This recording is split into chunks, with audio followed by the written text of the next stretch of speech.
more power and more foreign aid.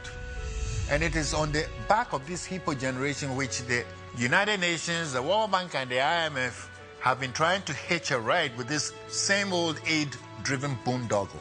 And that's why we're not getting anywhere in Africa. Okay? By contrast, we have the cheetah generation.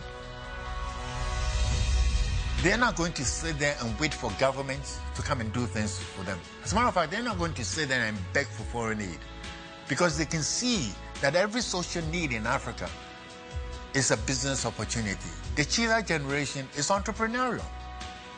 They are not just sitting there and waiting for governments to come and do things for them. In fact, their outlook is refreshingly different.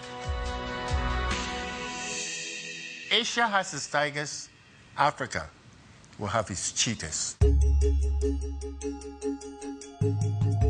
So what does this mean for those of us who are called by God to help the poor?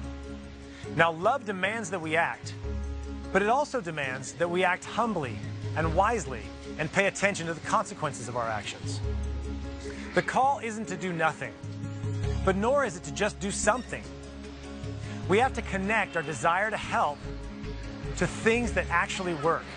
And what actually works is allowing these human beings, created in the image and likeness of God, to create value and prosperity for themselves. Having a heart for the poor isn't hard. Can we have a mind for the poor? Can you really relate to the poor on a one-to-one basis, as equals, as partners, as colleagues? Can we allow them to put the locus of responsibility for their own future on themselves and then be willing to be guided by their vision? We need to be able to move from aid to production, from existing to living. To create capacities in people, to empower them to be able to stand on their own. People have lots of energy, lots of capacity. Business is the normative way in which people rise out of poverty, not state-to-state aid, not the largesse of politicians and bureaucrats. It might not be very romantic to think that it's just humdrum business, but it's true. These people are the engine of growth. They are changing slums into cities. Instead of training job seekers, we train job makers.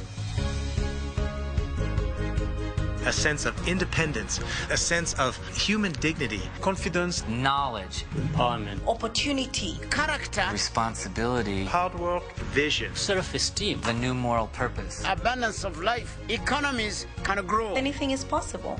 And it's high time we stop telling our people they can't do it. Yes, we shall do it in the name of God.